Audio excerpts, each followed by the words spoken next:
Cuando se habla de la política, esta se puede abordar desde tres perspectivas: la consensual, la conflictiva y la realista. Tratemos de entender a la política desde una perspectiva consensual. Aquí se entiende a la política como un arte, es decir, como aquella actividad que enaltece a la comunidad humana para lograr los acuerdos. Es precisamente en este espacio donde se encuentran las afinidades y los intereses comunes. Pensemos, por ejemplo, en Aristóteles, quien creía que la política era el espacio donde la humanidad podía realizarse. En este sentido, la política está pensada principalmente para llegar a los consensos o a los grandes acuerdos de la humanidad.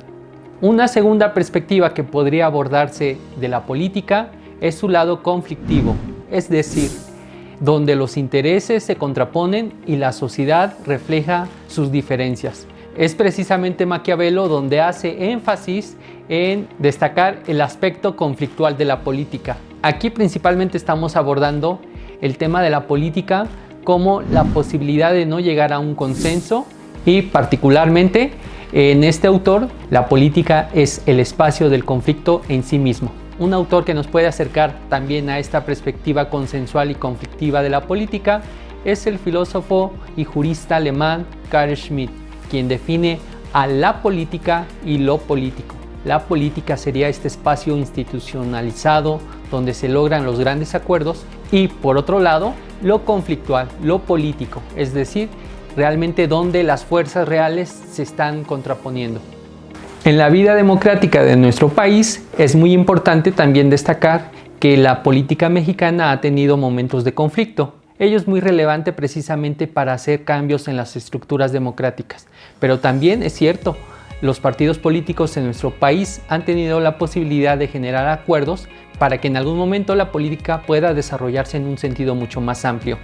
Es innegable que la política puede abordarse desde estas dos perspectivas, por un lado la conflictual y por otro lado la consensual. En la actualidad también podríamos abordar una tercera perspectiva, que es la realista, donde trata de destacar por un lado lo conflictual de la política, pero también la posibilidad de generar acuerdos. Esta perspectiva hace énfasis en que la política mezcla ambos elementos. Pensemos al interior de los partidos cómo pueden generarse dinámicas de lograr acuerdos, pero también se puede dar en algún momento que se generen los conflictos. Una vida democrática asume tanto el conflicto como la posibilidad de lograr consensos. Por ello es que es muy importante que destaquemos que la política tiene estas dos vertientes y que se suman en la posibilidad de lograr acuerdos, y en algún momento estos acuerdos sean totalmente rebasados para que dé paso al conflicto. La postura realista hace énfasis en estas dos condiciones de la política.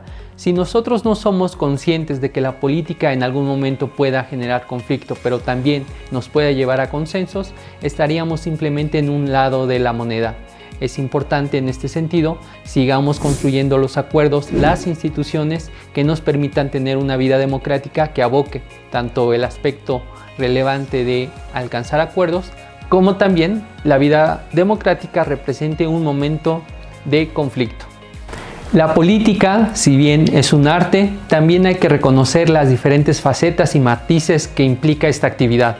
Por un lado, el aspecto conflictual nos ha asumido en la diferencia al otro. También es importante reconocer a la política como este espacio donde se van construyendo los acuerdos para precisamente superar estas diferencias.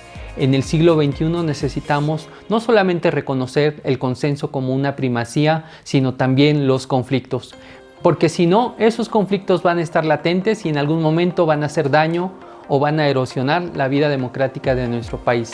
La sociedad mexicana durante el siglo XXI va a tener que hacer frente tanto a la diferencia como al consenso a partir principalmente de sus instituciones, de los partidos políticos y de una ciudadanía totalmente activa que logre precisamente a partir del diálogo y del reconocer la diferencia, construir acuerdos y consensos que nos permitan mejorar nuestra vida democrática como país.